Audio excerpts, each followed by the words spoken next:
नमस्कार. नमस्कार. काय नाव आपलं? देवानंद डोंगरे, तिवरा. जवळपास आता या शेतामध्ये हे 3 एकर क्षेत्रफळ आहे.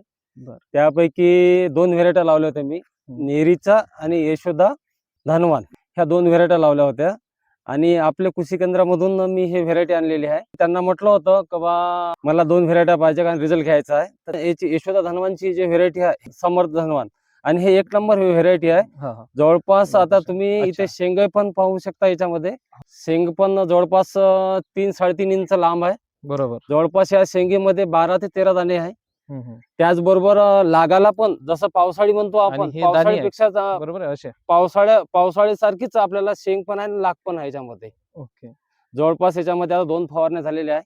हं, हं. 2च फवारण्यावरती हा बरोबर खूप आहे. छान रिझल्ट आहे आणि प्रत्येक शेतकऱ्यांनी असं वाटतं मला का उन्हाळी आपल्याला हंगाम पीक घ्यायचं आहे बरोबर आहे. तर मूग यशोदा धनवान हं, हं. हे व्हेरायटी लावावी. 20 मार्चची लागवड आहे. हं. आज जवळपास नाही म्हटलं तरी 58-59 दिवस होत आहे. आता महिने. पाणी याला 2 दिले, पाणी फक्त 2 दिलेले आहेत. 2च दिले. बाप. त्याचा यशोदाचा हा 6 किलो आणला होता.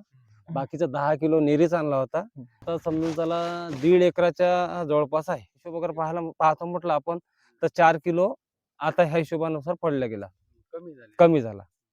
आणि यावर्षी जे आहे भरपूर व्हेरायट्या लावलेल्या आहेत लोकांनी. हो. बऱ्याचशा व्हेरायट्या म्हणजे 90% क्षेत्र आपल्या भागातलं हे फेल गेलेलं आहे. आज माझ्याच इथे समजून झाला का त्यांनी दुसरी व्हेरायटी लावली होती. हो. ते मला माहित नाही कोणत्या लावल्या होत्या. बरोबर. जवळपास जर्मिनेशन झाल्यानंतर 15 ते 20 दिवसामध्ये त्यांना ट्रॅक्टर तिथं हलवावा लागला. हां. कारण एक तर कसं झालं त्याच्यामध्ये मोजाक हा जो येलो मोजाक हा हां. येलो मोजाक आता आपल्या क्षेत्रफळामध्ये पाहत आहे आपण, पण हां. फार कमी दिसत आहे. बरोबर आहे. त्यांच्या प्लॉटवरती येलो मोजाक आल्यामुळे कसं त्यांना ट्रॅक्टर वाही करावं लागलं. तर याच्यामध्ये माझं थोडंसं एक नियोजन चुकलं आहे हां. का पाण्याचं नियोजन कमी झाल्यामुळे कारण आजचा याचा जो रिझल्ट पाहत आहोत आपण जवळपास 1.5 फुटाच्या वरत हे झाड व्हायला पाहिजे वाढ. अच्छा. तर थोडंसं पाण्याचा ताण बसला गेला मधात. त्यामुळे वाढ थोडीशी थोडीशी अजून खुंटलेली तरी साईज पावसाळ्यात जशी शेंग राहते आपले दाणा राहते जाड म्हणजे दाणा आहे आणि बरोबर. त्याच्यानंतर कसं आहे की याच्यामध्ये 12 ते 13-14 दाणे जवळपास शेंग आहे.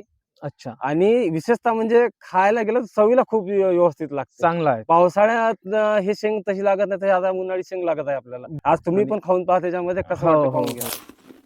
चांगली आहे. जबरदस्त चव आहे. बरोबर. आणि दाण्यांची साईज पण खूप मोठी आहे. खूप आहे साई. या व्हेरायटीला मी समाधानी आहे. नेरीला आहे तर नेरीला नाही. बरोबर. हे म्हणजे कसं आता आपलं पहिलं वर्ष होतं. बरोबर आहे. पहिल्या वर्षामध्ये आपण दोन्ही व्हेरायटींची तुलना करण्यासाठीच आपण लागवड केली. आता आपली तुलना करून कंप्लीट झाली, की आता याच्यामध्ये आपल्याला यश चांगलं मिळालं. चांगलं मिळालं. त्याच्यामध्ये थोडंसं अपयश आलं. हो.